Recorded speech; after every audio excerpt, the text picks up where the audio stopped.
Hello, everybody. Welcome to the program today. You're at DBA Platform Central, where we're going to do a really cool special webinar topic today. My name is Sarah Bryant. I'm the Chief Operating Officer at DBA Platform, where our goal is to get you found. And today we have a super cool program just for the automotive industry. Now, if you've joined us and you have retail inventory, there is some good nuggets in here for you too, but we really wanted to hit the auto industry. We have some special guests who that is their expertise. And we're going to talk about mastering the inventory feed rules to unlock ad success. And we have so many new things to show you. It's going to be a pretty tight agenda today. We're going to be talking about how to get the edge in VLA, vehicle listing ads. That's been around for a little while. And if you've been in the industry, you know that there's some, obviously VLA is great, and we do inventory ads. It's successful. You get an ROI on it, but it's not without some hiccups that hopefully we're going to address and show you some sort of revolutionary solutions today. We have a guest from Google who is going to show us how Google solves ad efficiency problems to set some context for what we're going to show you that you can now do in your auto program. And this is around feed rules and custom labels, which sounds like, to me, it sounds like accounting, right? But you're going to see Adam is going to show us how exciting this topic actually is. We're going to go through some use cases. Justin, who works on our side at DBA, is going to be showing some experiments that we've done, some use cases, and he's actually going to unveil a new product that's going to squeeze the competition out of the way for you. So we have a very exciting agenda. And of course, this is super important because Adam's going to explain, as he's been explaining to me for a couple of weeks, that the dealerships are screaming right now because of some of the industry trends that are happening and what can be controlled and can't be controlled and how to price things, the inability to see competitive comparisons without being an expert. It's impossible now, but soon you're going to have the keys to the kingdom here. So let me introduce who we've got and just go through the few administrative things so we can have a nice, smooth exchange of information. Today we have Kadeem Trimble, who is Senior Solutions Architect with Google Shopping. Now, he's been doing this for a long time, and his expertise is in shopping ads, and he's going to show us some insights into the Google world, which is always exciting to me because, as you guys know, it's kind of impossible to get under the hood at Google and understand, what's going on there. But Kadeem's going to show us some things today that are very exciting. And I wanted to point out that he's also the proud owner of a 6-year-old dog named Kodak. Just a little tidbit about Kadeem. We also have Adam Gilry, who is director at Savvy Dealer. And Adam is an expert in, he's been doing forever auto dealership ad programs, and he also has a cool, unique product around franchise dealer websites. But this guy knows his stuff, and Adam is fun to talk to because he can take all of the details that we're going to talk about today, and he's going to put a bow on it and bring the sort of color to what this means to the industry. And to keep our theme of sixes, Adam lives in Tampa with his wife and 6 children. So we have a 6-year-old dog, 6 children. Justin, I don't know what your 6 is because you had an 11-year tenure at Google before you joined us at DBA. And Justin is one of the premier experts in the world in inventory ads. And he has helped invent some things for DBA Platform. We're going to show some of those today. And he's going to kind of touch on, the things that he runs in managed ads where we do, for clients, what they don't want to do themselves in the platform with the technology. We do it for them. Justin runs that team, and he has been working on insights in auto ads for a long time. So that's who we've got. I want to make you aware that you have a couple places to interact with us during the webinar. One is the regular chat function, which is where you'll talk to our webinar administrator. That is Luke. Luke is the guy who sends you all the emails, and he fixes your recordings for you. And he will send you the links that you need so you can watch your chat channel for that. If you have any problems during the webinar, you can talk to Luke. If you want to ask questions to our panelists today, that's going to be a different spot. That's the Q&A box. And if you launch that thing in your Zoom controls right now, you can watch the questions as they come in, and then you can upvote them. I'll be watching them also. During our normal webinars, we take questions at the end, but I'm going to try to take your questions as they come in, as they relate to sort of the different topics that our speakers are going to be sharing today. So if you drop your questions into the Q&A, you can see what other people are asking. You can upvote those questions when you like them, and we'll hit those questions. There's so much material to cover, so many stories, and by the end of this webinar, you're going to totally understand how much better optimized your ad programs can be with inventory, with feed rules, and with custom labels. It's super exciting. So open that question and answer box now, and we're going to start out with Adam telling us a little bit about, you know, just sort of the history, where we've been with the vehicle listing ads, what's going on, some of the problems, and sort of set the scene for us. Adam, thanks for being here. Thank you. Thank you. Okay. I picked this picture because I feel like this happens at least once a day. I'm the guy on the left. The dealer's the guy on the right. And I'm all, when sales are down, the best thing to do is yell at your agency so sales will come back up. And what I want to do today is kind of arm you for some of these scenarios I've run into where, I've been embarrassed or I'm getting yelled at for something, and how to deal with some of this stuff with VLAs. Having done VLAs for years, these are some of the issues that I've come across. And, one of the big things that we're seeing, at least on the agency side, and I hope some of you are not seeing this, but even though I've managed some of these stores for 10 years and I've helped them go through the most profitable time in the industry, where I had an 82-year-old dealer take me aside and said, we've never made money like this during COVID. These same stores are now turning to me and saying, I don't know if your ads work anymore. I don't know if you guys are doing it right. Maybe we need to make a change because what you're doing just isn't doing what it did during COVID. And so these are the battles I'm fighting every day. And I'm going to hit some of the big pinch points I've hit, and then as we kind of go through these problem areas, I'm going to focus back on the what have you done for me lately, and the answer to that question. Because the reality is, with our dealers, it all boils down to how are you going to help me save next month? How are you going to help me save this month? The fact that what we were doing was working, it has worked incredibly well for years, is irrelevant if we can't salvage this month. So I'm going to go through some of the big problems I've had and how we wrestled with it. So I call this one all the budget on one car. And I like to give all my reporting to my dealers. I like them to see how many clicks did you get on each car. But every so often we're all staring at the screen, and there's that one used Tesla, or one car that has 20 to 50% of the VLA budget was spent on it. And I made the mistake early on running into this where I would say, okay, but did the car sell? And if the answer is no, it's a bloody mess, because they're like, not only did it not sell, you're telling me I got 600 visitors. I don't even have 2 good leads for that car. I'm not sure the Google is even working anymore. And I'm suddenly backpedaling. And so, this is a huge issue, because certain cars are more popular than others, or certain cars look more popular, but when they get into the details and realize it's been in an accident, or, the back seat, something's wrong with the car, it doesn't generate a lead. A second big issue I run into, I call this sell my EVs, please. It seems like every call I have, I'm getting the same exact conversation. Right now it's EVs, but it can be anything. Hey, we've got to move these 12 EVs. We've got no leads on them. We got 12 more coming behind it. I need a strategy that promotes these above everything else and wider. We've got to find a buyer for these EVs. And the problem I run into with VLAs is it's trying to spread my budget across the entire inventory. It's been hard to hyper focus them on just EVs or just that car that's been there too long.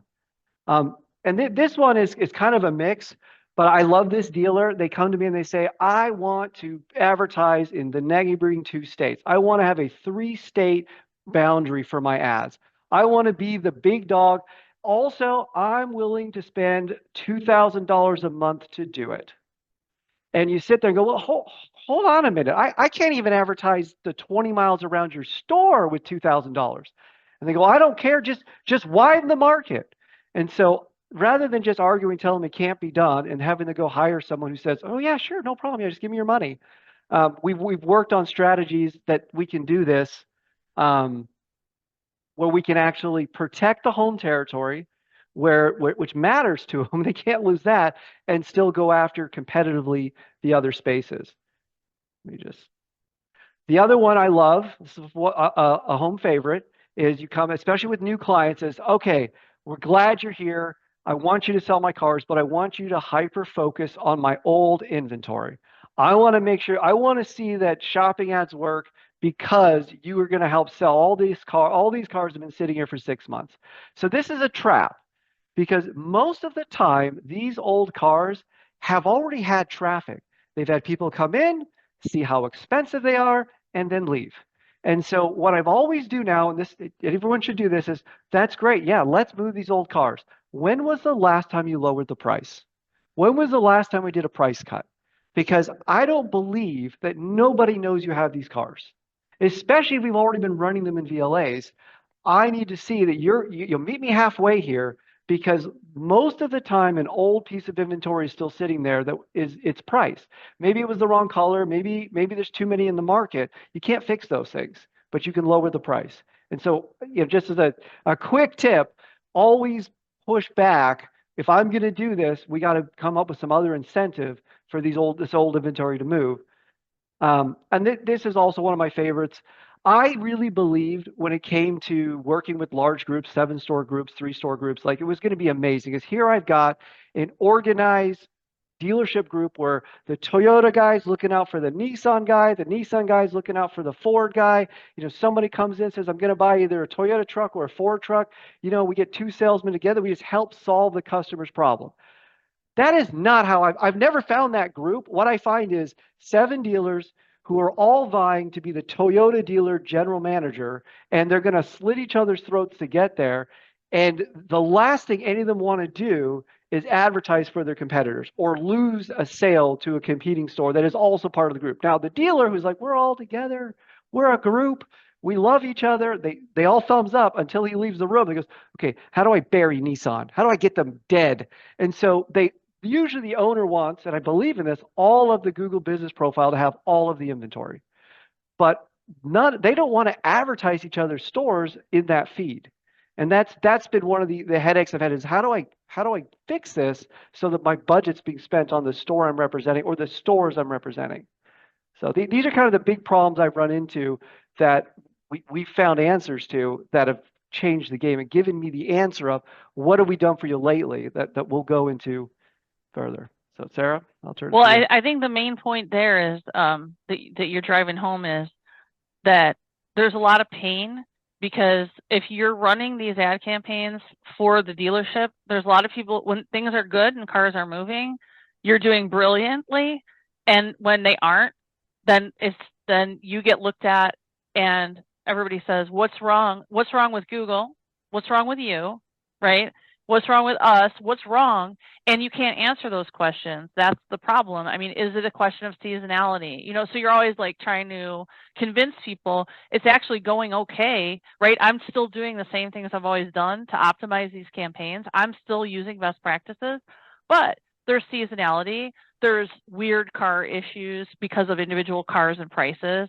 And there's competitive problems too that you don't know. Like, is somebody else actually stealing these sales or not? Or is nobody buying these cars? Or what is the issue? And so when you don't have answers, that's when you feel terror, which is what you're describing to me right now. Yes. So now we're going to provide some insights in how you can manage all of this. And it's pretty cool. But before we get to that, let's get a little bit of context from Kadeem. Kadeem has been working in retail inventory for a long time. And as I understand it, like large retail organizations have had access to feed rules and things where they could get some insights and they could adjust things in a different way, in a new way, that has not really been allowed for things like auto sales. Now we're getting access to that. But just to illustrate that it's been here for a while and we know how it works, Kadeem's going to show us how we can get a little more information and be able to actually dig into some of this. Yeah, thanks, Sarah. Yeah, I'm here to talk about feed rules and custom labels. And so we talked about some of the pain points around inventory and trying to move inventory. So there are ways in Google Merchant Center that are already established that we can utilize to really move inventory. On my team, we say good data in yields good performance out. And so when we have good, robust data in the feed or through Merchant Center, then we're able to see a correlation in performance. And so feed rules is one of those things and a tool that a lot of retailers put in their back pocket to be able to modify and transform their feed data in a quick, timely manner. And so Hey, really, Kadeem, for anybody who doesn't know what feed rules are, can you just give us like the simplest explanation of what a feed rule would do? yeah. So a feed rule essentially modifies the current feed that you all are sitting over. So if there's an attribute we want to add, but don't have it in the main feed, then we can create a feed rule to modify that. And there's other use cases as well. So for instance, if I was selling athletic wear and you know, I had a bunch of Nike stuff and but I don't want to sell that anymore because I'm not getting good margins on it or something like that. Instead of spending ad money on it and just equally spending money on my inventory, I could exclude my Nike stuff and say, you know what, leave all the Adidas and everything else, but no Nike this month. Yeah, exactly. Yeah, it's a quick, easy way to exclude products, to mark them out of stock proactively, or to add different labels to it to set up campaigns. Yeah, so essentially the two use cases are really adding attributes, and so we can use a supplemental feed to add those attributes like description or brand or title, and then it also modifies any existing attributes. So if we want to say like 4th of July sale ahead of the title, then we can create a feed rule to modify what's in the current feed, primary feed. And so there are some rules of engagement around feed rules. The good thing is that it's pretty straightforward, simple. We have the setup in Merchant Center, but once they're up, then they're already applying to any feed that you upload.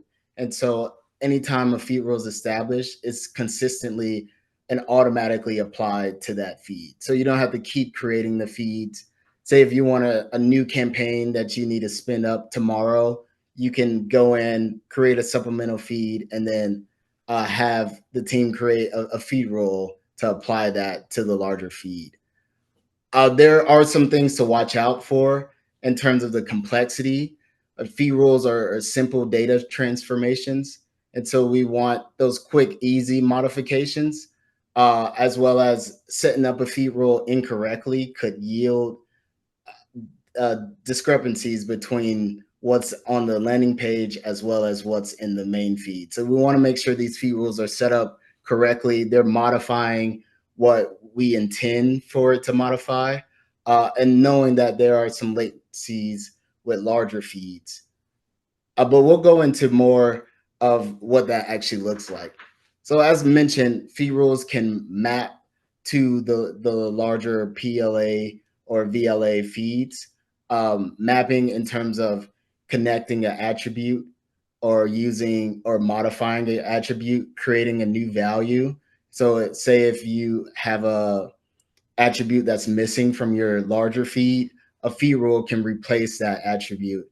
And you can say, if missing, then replace with this column in a supplemental feed. So feed rules modify, they replace. Also, we have if then statements for feed rules. So if a product is labeled like Toyota, then you can update the title to say a certain thing. So it can be a lot of use cases. Really want to particularly focus on custom labels. And so custom labels is a way we can create campaigns quickly. And using a supplemental feed, we can create a feed rule to tie in and update those custom labels to a particular product. And I'll go more into what that looks like. So as mentioned, custom labels is an attribute within the feed. You have 5 custom labels available in every merchant center.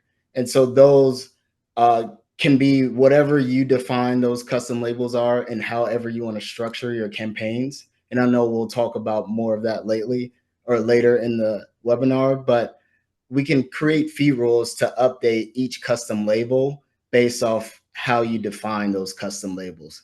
So in this example, custom label 0 is the condition of a car. So new, used, and you can update that using a supplemental feed and a feed rule. So replace if missing custom label 0 with new or used. And you can use that throughout all 4 or 5 of those custom labels. And then lastly, this is kind of at a high level across the feed using feed rules. We can apply those custom labels to majority of the products that you all are using and then build out campaigns based off custom label 1 or 0, for example. So utilizing those feed rules will allow us to create campaigns based off custom labels. Cool. So that's sort of the inside baseball on how we can now like customize our feeds, change the way we run our ad campaigns, make smarter decisions about the inventory. So now we've been geeking out on this for quite some time, but Adam, if we go back through some of those situations like the EVs and the old inventory and stuff like that, how do you see, like, connect the dots for us for the auto industry? What do you do with this now? Yeah. So and this is stuff a lot of the stuff we've already put in place, but again, the one car with all the budget, you can put a financial cap on how much we're going to spend on each car.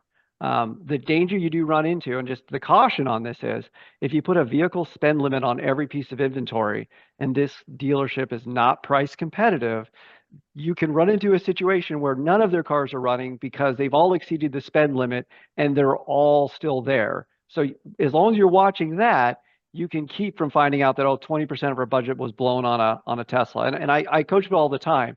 Even if we sell the stupid car, spending thousands of dollars to sell one car is not a victory. No dealership is happy with one car sale.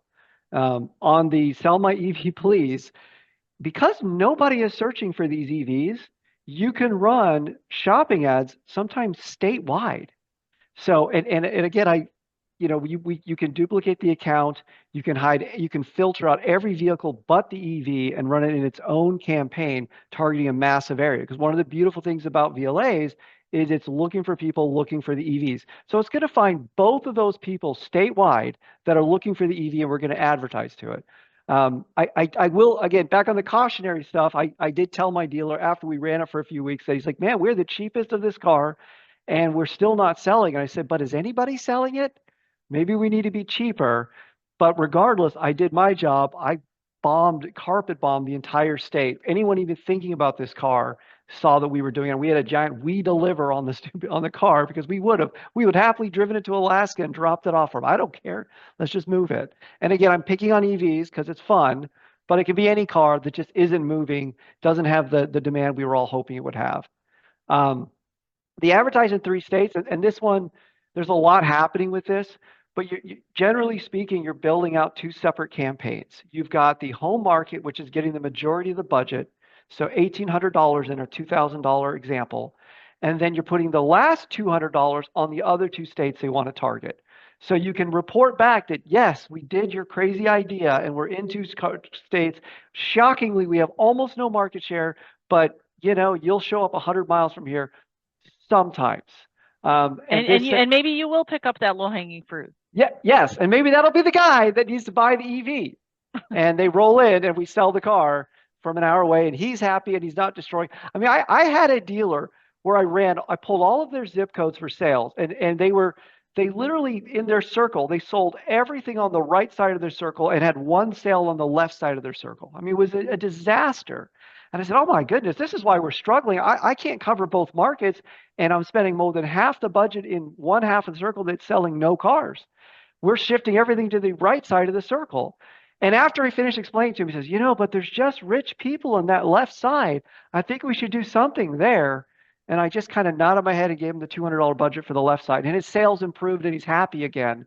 But I mean, they just have this in their idea in their head that there's these magic customers hours away. And it's our job to protect their sales and do what they're asking for without burning the store down advertising wise. And I've already kind of said on the old inventory, get them to drop pricing, or at least admit that it's not been 9 months since they tried to drop pricing. But because with the old inventory, just like the EVs, we can actually set that after a car's been in stock X amount of days, it flips to the old inventory campaign. Now, I'm going to flip back to a slide. Some strategies here where you would actually be advertising in the inner circle around the store during the regular 60 days that the car's in stock. Then when it hits day 61, we take it out of the campaign here, it gets auto hid, and then it automatically moves to these extra markets where nobody knows you got the car. This works well in states where you have like a major city like Dallas and you're in the country, where certain cars sell really well in the city, but don't really sell locally in farm country. So you just auto rotate those vehicles into the second chance budget. And then you try and work with them that at 60 days, you got to do something on the price or whatever the date term is. Maybe they're happy for 75 days, 100 days. I don't know. But you want to have these realistic conversations before you set these rules. But when you set those rules, now old inventory is getting a second chance to new customers that haven't seen it before, and they're not moving in another direction. This one here, this is the what have you done for me lately? Any large group walking in, I got high fives when I did this. I walked into the store and says, look, I found a way to turn off all the vehicles in your VLAs for the 6 sister stores. And I'm going to boost just your inventory. So without touching your budget, I'm going to increase your budget. You're going to increase your effectiveness, and I can increase the range of area I'm tackling because I'm running 1/7 of the inventory with the same budget. And so overnight, like we had this huge focus on their inventory. They shot up in sales and they didn't have to give me a dime more in advertising. What I didn't say was you could reduce your budget. Don't do that. We just lose in that situation. I said instead, we're going to increase our target market and we're going to get more traffic for your cars and zero traffic in ads for your sister store cars. Super happy, made their month. I got high fives. I made a difference. They were happy. And I think this is the overarching principle I really want to get across. And I picked this because this is the craziest idea. But if a meteor was crashing to Earth and destroying 90% of the town, your weekly call or monthly call with the sales manager would go along the lines of, listen, I know we've lost 90% of our customer base, but I think if we could just package fire extinguishers with every car sale for the last 10% of surviving society, we can pull this month out. We can make our number this month. Can you get that ad up for me? I know your house got destroyed. I know I've lost half my salesmen, but let's make this month happen. Sales managers believe they can fix anything. And bringing logic and reason and data into this conversation is a waste of time. You should mention it. You should say things like, yeah, but it kind of hit, the roads are gone too, even though there's 10% of the people left, some of them are pretty wounded. You can make that point, but then put together a killer slide for a fire extinguisher, and so you always want, if you just keep telling the dealer, look, it's just the market, it's just interest rates, it's just whatever it is, they're going to nod their head and agree with you and then go find someone that'll say, no, it's not. We can do this. Let's make these changes. And if you look at how automotive works, NADA happens, everyone fires their vendors, hires new vendors, and then they rotate through this pattern where by January of next year, they're disappointed with their vendors, they hire new vendors, and they rinse and repeat. Because typically in automotive, you can see 2 bad months in a row, but you almost never see a third. People who have held off on buying cars will show up again in month 3, and they'll keep rolling it forward. I was going to share, I have one story where I left the dealership. They had a 95% drop in sale, like marketing, everything. Because they didn't take me out the analytics, I could see it. And I knew they were in a mess. And I just kind of sat there and it's like, and they told me, look, if we're wrong, we'll call you back. I said, okay, all right, all right. So I finally got a call a month and a half later saying, hey, Bob's really regrets firing you. He thinks it was a mistake, but he won't admit it. If you could come back and apologize for doing a sucky job, Bob's going to hire you back. We're going to back it up, and it's all going to be great. And then you just need to figure out how to do it with half the budget. And I was very polite. I thanked him for the call. I hung up the phone, and I went back to their competitor who I just switched to and who I was taking all their sales, and I never looked back. Like they don't admit they're wrong, and that's fine. But our job is to constantly direct that awesome energy towards something that's effective and to the quote new idea that's going to do something different this month versus what happened last month, instead of just always saying what may even be true. We're doing the best we were doing at COVID. We're doing the exact same stuff. There's just 30% less customers out there. It is what it is. So that's, let me give. So I think there's an element of mysticism to this, the way the dealerships sort of run all their marketing, not just their VLA ads, right? Because they're uniquely set up, and they have a lot of vendors, and they like big promises, right? And when the market can comply with a big promise, then things are great and it's all high fives. And when it can't, then it's a mystery. And so we need to demystify all marketing for the auto industry, and part of the way that we do that is through some competitive reporting and now through feed rules and everything that we just talked about. I mean, it just makes common sense, right? Like you can, if you're looking at the inventory and you say, we never sell this car, I don't want to spend money on it, or hey, this car sells by itself without advertising dollars, right? This one's in demand. Why are we spending money on this car? Why did we just spend money for 3 days when this car was already sold or whatever? So it's just adding like an ounce of reasonableness to a program that already works. And the most exciting thing is to now, as the owner of the ads, whether you're an agency or you do this in-house or whatever, is to be able to look at the reports and see what's going on and be able to point out, hey, our competitors aren't selling that car either. So what do you want to do? How can we price this? What can we do? And now you're going to get all these new insights. And to talk about some of that, we have our in-house expert, Justin, who, like I said, he runs our managed ads. So what that means is the DBA platform has all of this utility for you to be able to do things on your own with the software. For people who understand using the software, understand the idea of it, but still don't want to do it or can't do it, don't have the time to do it, we have managed services where our own teams at DBA run the software for you. And because Justin's been doing that for a long time and has a lot of experience in ads, he always has like, Adam pointed out 5 sort of feed rule things. Justin could point out another 1,000. He and Adam together could probably come up with 10,000. I mean, because they know their stuff. And so Justin's going to show us some new reporting features that DBA has built that are going to change the landscape competitively. And he's going to talk about some of the experiments that we've done on the managed ad side that are going to illustrate when you use these rules and things, the totally better outcomes that you can get. Yeah, thanks, Sarah. For those that haven't met, I look after our managed ads business along with experienced team of account managers, customer success managers, and product operations managers. We employ best practices that are curated in-house. We leverage our platform data to drive data-driven results for many of the clients that we work with in that managed ads umbrella. So as we saw today, Feed Rules is one of our tools in our toolbox. Feed Rules is the lever that you can manage the feed attributes to filter data in your ads accounts and then build out custom labels. The Feed Rules option is a product add-on for customers that are not managed ads customers for $25 for each location per month to help you automate rules and set up custom labels for your accounts. Now, whether you use our software directly or work directly with our ads teams, we make sure your feeds are optimized. And so, Sarah, I'd like to showcase now 2 experiments that we ran. The first one is showing how an optimized feed delivers performance boosts. And then the second one is a very interesting experiment that we ran for all of 2023, looking at our MADS, that's an abbreviation, our managed ads grouping of accounts compared to the non-managed ads accounts.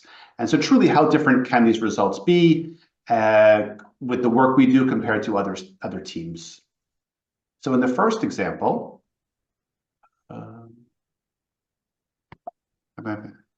Adam, you want to switch slides? I'm having trouble thinking. Okay.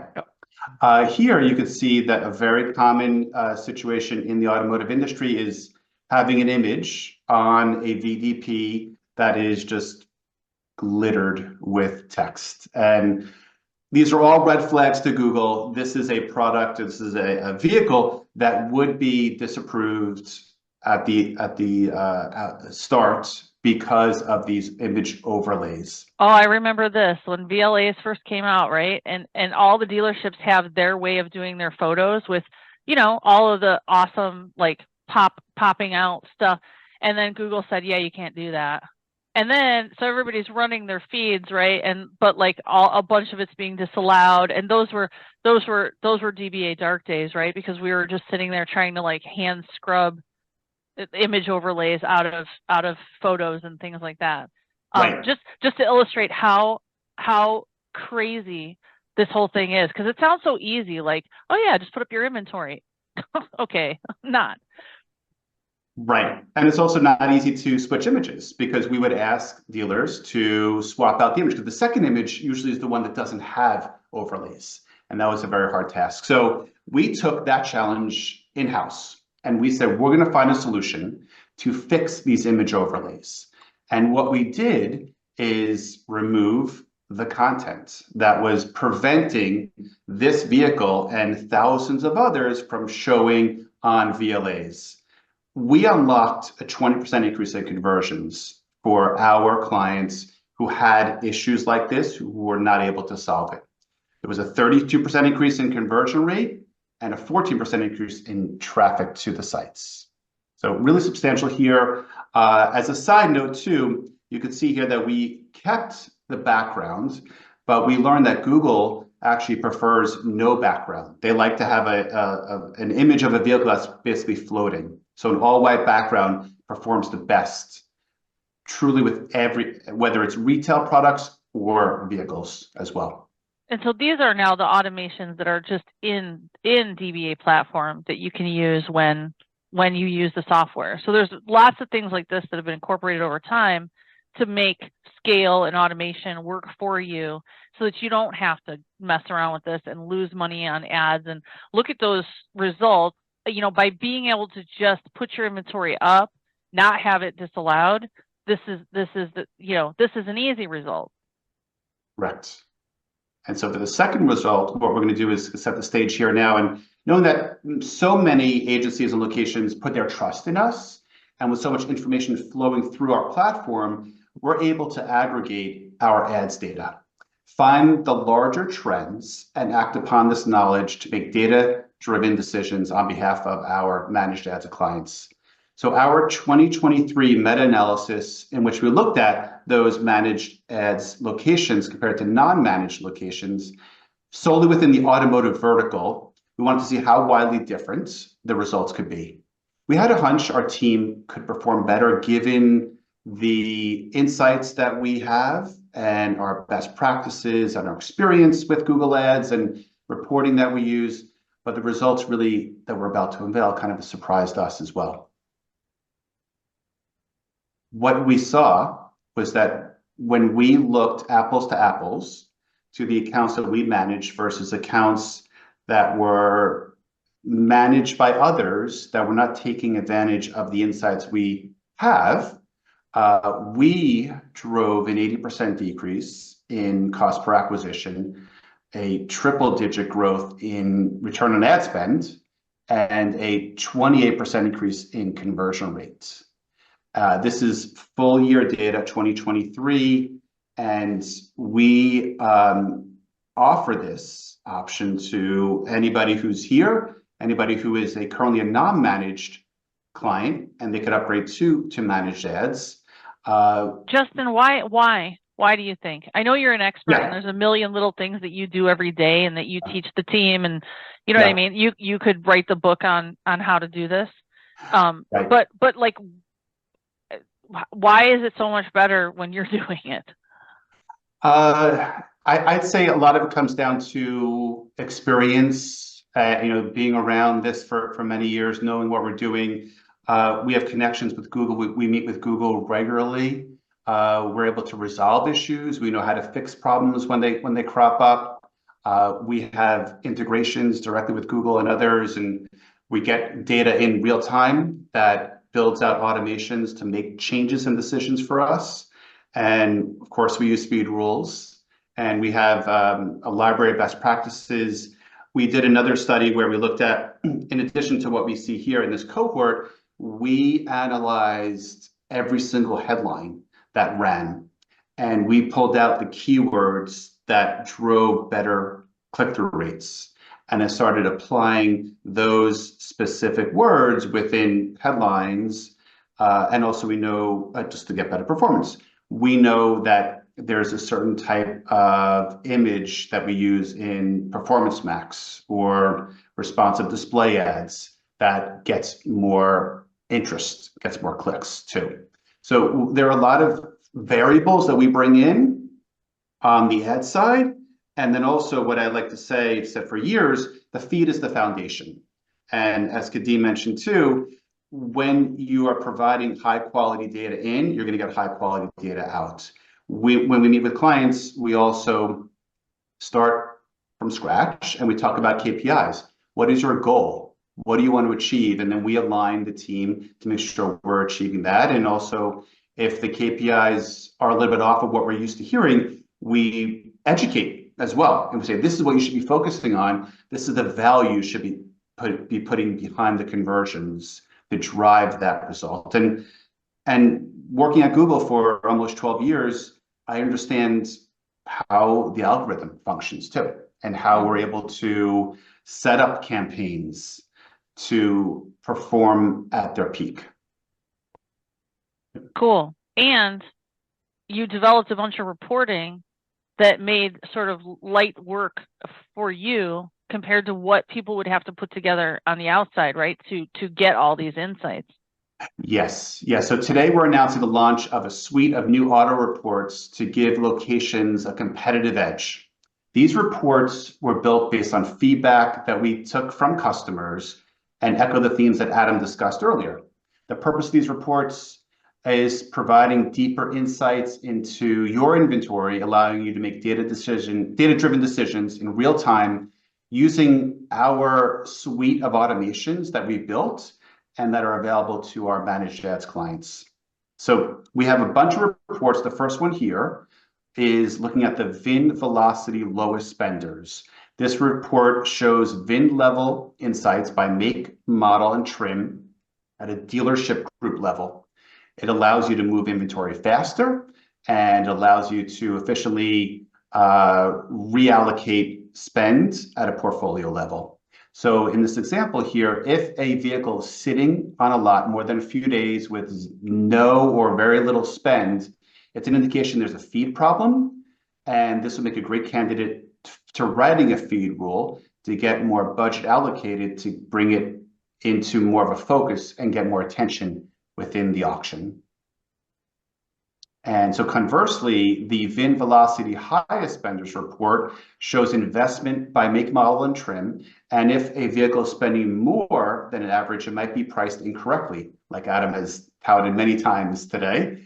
And it would make a great candidate for a feed rule as well to reduce the budget allocated to it or remove it from VLAs completely, or just give it another type of treatment that you want to do, whether it's building out a separate campaign, etc. So Adam, how cool is it to see this report?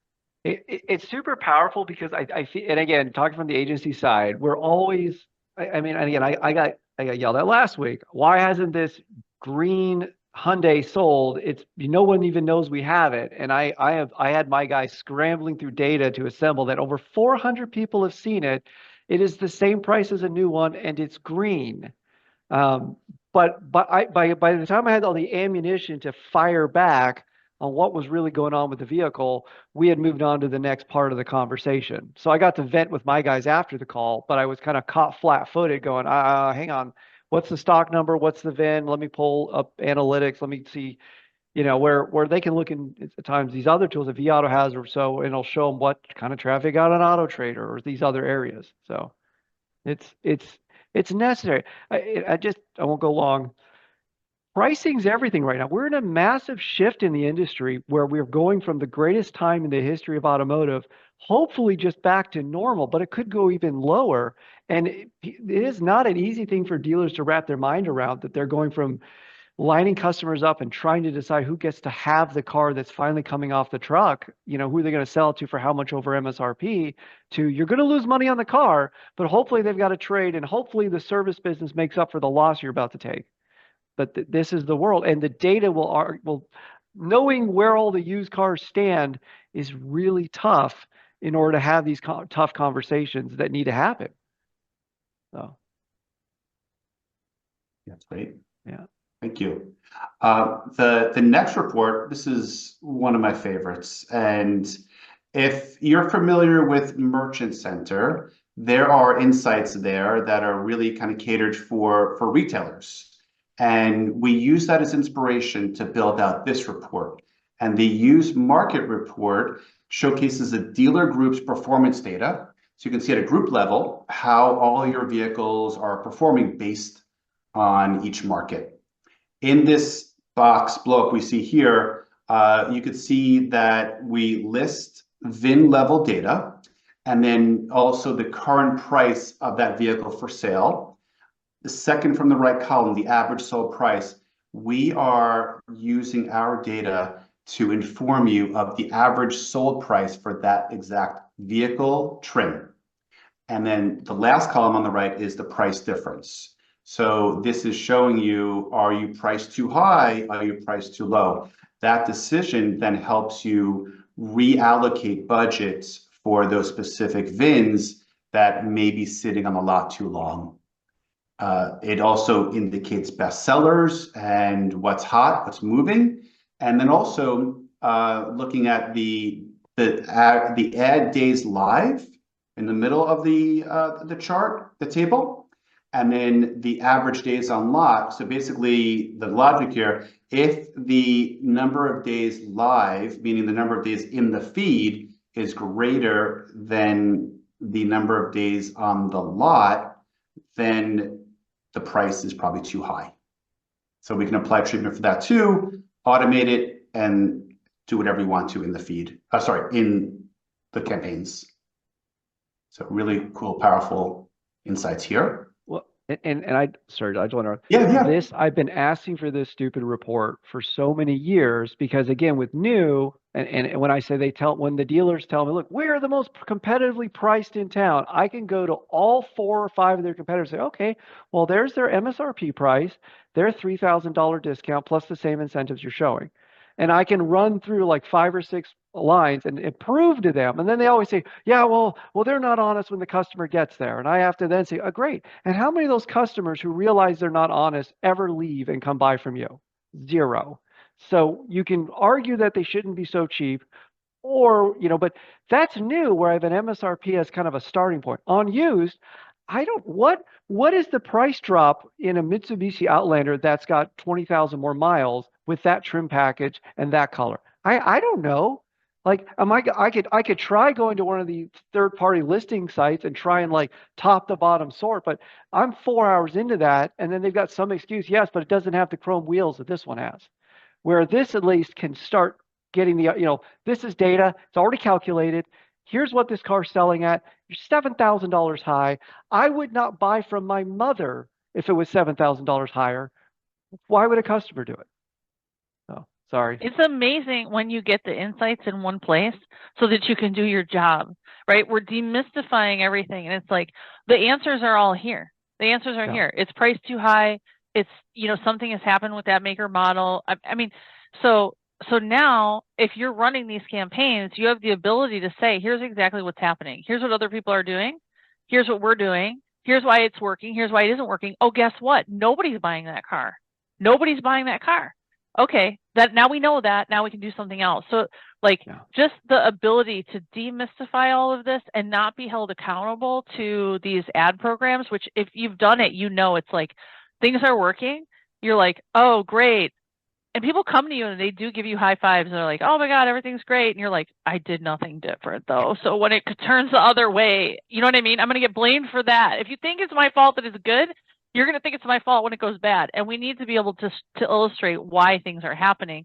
These reports make so much sense. Also, when they say you did a great job, always say, it takes a team. We're all in this together. We all contributed. Adam, Okay? you have PTSD. Yeah, I do. It's been fun. It's a therapy session, right? Yes. Yes. Yes. And also a call out here too that we are showing inventory insights for at VIN level data that is not your inventory. So it's helping you make decisions outside of your bubble. And we get as granular as showing OEM by state as well. Justin, Brandon asked the question, are you running VA only campaigns or full PMAX? We only have the option to run PMAX. So, Brandon, we are, I see what you're saying. It's PMAX is the campaign type. We are running vehicle ads within PMAX. So with no assets. For some, and then others we're adding assets.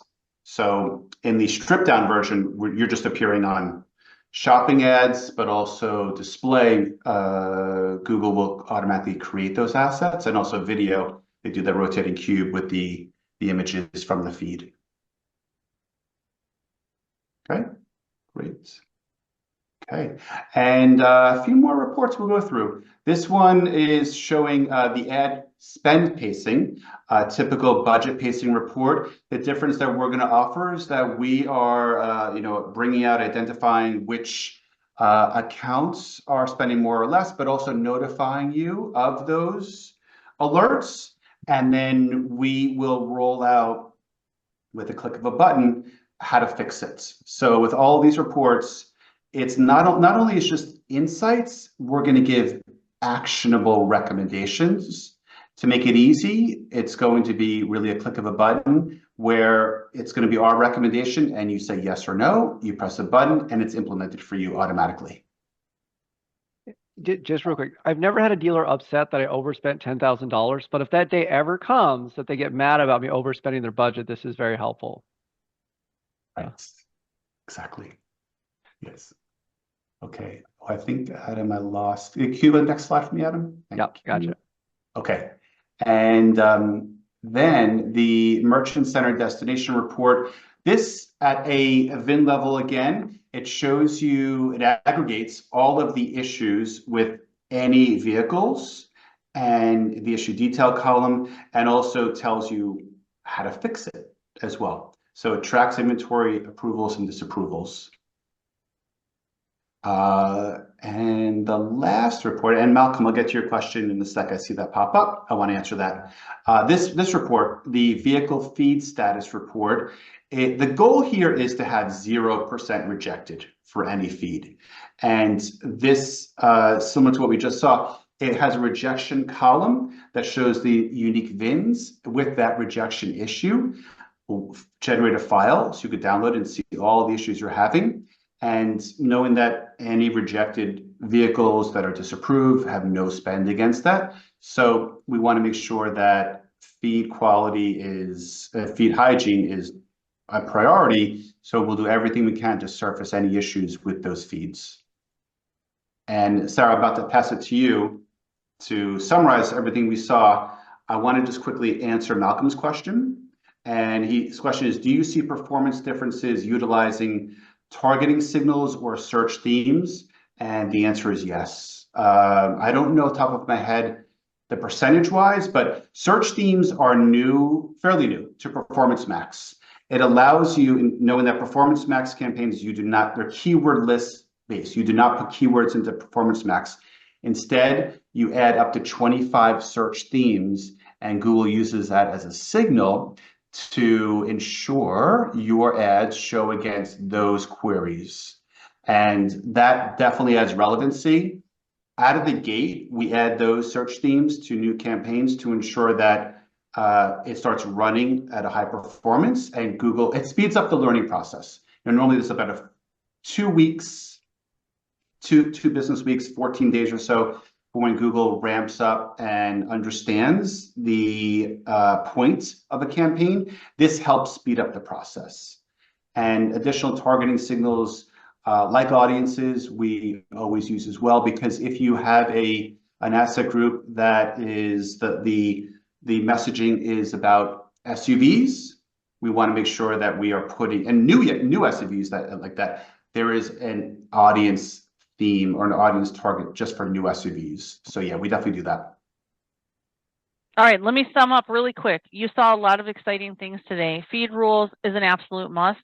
I don't know if Adam drives home the point that this is supremely competitive, and and of course it's only going to become more competitive. When do things get less competitive? Never. And so these tools are critical in terms of managing your ad campaigns. At one time, it was enough to just put your inventory in. You got a big boost, right? Because you had targeted ideas for consumers. That has gotten to the next level. So now we're looking to control that better in more automated ways, put the right things in front of the right people. Feed rules is a big part of that. And you can have that now in your platform. So you can do it two ways. One is you can add feed rules. The price on feed rules per location is $50 a month. Right now, as we're rolling it out, we have a special on it that makes it $25 per location. And so that's one way that you can do it if you manage your own ad campaigns. You automatically get feed rules with managed services. We're working on the pricing for managed services to include feed rules in it, because we need to use it in order to get the best competitive managed services going. So that's another way to get it. And I know that if you're looking at this reporting and you're looking at feed rules, you're saying to yourself, yeah, I'm going to need these things to manage ads. And we have a group of a customer success group that can help figure out what's the actual right mix of things for you. And we have plenty of agencies who do some of their own account management, and then we manage some of them. It depends on who they're working with and things like that. So what I want to tell you is that these reports and feed rules are available to you in a number of ways. The best way to figure out how to do this for your locations is to just fill out a form that is available at this QR code right now. Luke will probably drop the link in the chat also for you if that's easier. And if you upgrade to managed services with us, which has an amazing ROI on it. I mean, Justin just showed you that we took all of the managed accounts and all of the non-managed accounts, compared them, and we get much better results in the managed program. So if you're interested in looking at that, weighing it, seeing what better results you might get, in managed, you also get all the reporting to help you explain why everything is happening the way that it is, and you get some of our expertise, in explaining that too. Plus, there's a bonus right now of free audits. This is like almost 40-point audit on your ads campaigns for every location, to help straighten out what you're doing and make sure that somebody's looking over your shoulder and saying, oh, here's a big deficit, and let's get the easy things taken care of. So if you go to that QR code, you're basically going to go to a form where you can fill out just who you are. We can reach out to you and help you create a program that's customized for you. I know we did a few question and answers. I knew we were going to have a tight agenda with everything that needed to be explained today. So if you have more questions, please go to our private Facebook group. We have somebody standing by to actually let you in. Luke can give you the link to that. If you have more questions, feel free to drop them in the Facebook group. We'll answer them there. We have a monthly webinar where you can come and usually there's more question and answer time. I want to thank our guests Adam, Kadeem, Justin, you guys are like the dream team when it comes to this very specific ROI, car selling thing. If you need to get lower lot time, better ad performance, better ROI, have the answers to your questions, get targeted stuff, feed rules, please reach out to us. Let us help you get this going. It is complex. It's getting more complex. And, we want to help you with this. And we have the automations to do it for great pricing for you too. So thank you, everybody, and see you next time.